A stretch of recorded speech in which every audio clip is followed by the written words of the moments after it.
Okay, I'm kind of scared of you right now, like a little bit. Why? You're so Such mean a in nice this. guy in this movie. You're- Everyone's mean. My ex-wife is mean to me in this film. Don't blame Rachel. He's a victim. That's how I like to think of him.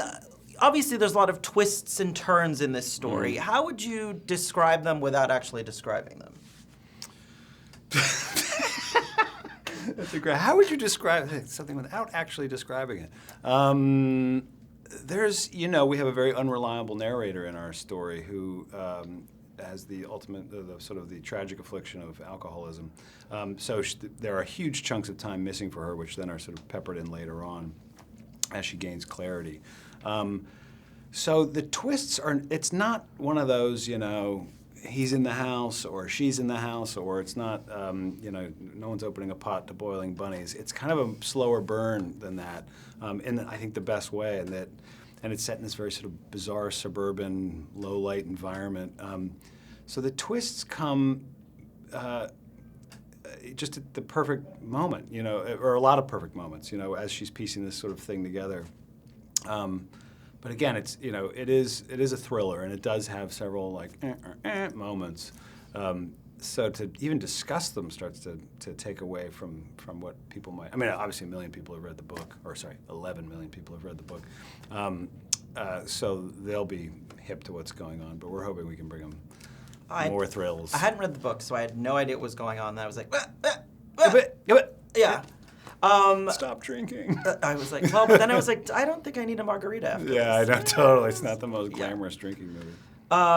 So when you're so obviously Rachel is down a little bit in this film, but when Justin is down, how do you kind of pick yourself up by your bootstraps? Like, what do you go through to? I try not to get down, as we all do.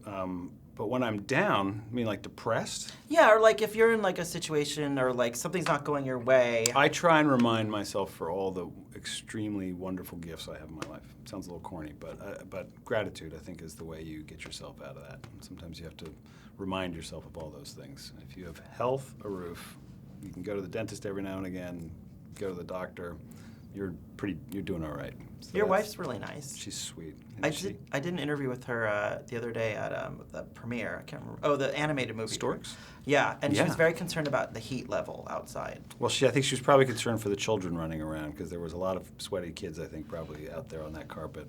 But she always looks amazing. Like, I'm like, how does she looked like kind of angelic in a way. She's beautiful. Yeah. She's stunning, yeah. So, good job. Thanks. I'm on board. Thanks. On board. Right. How do you deal with train travel?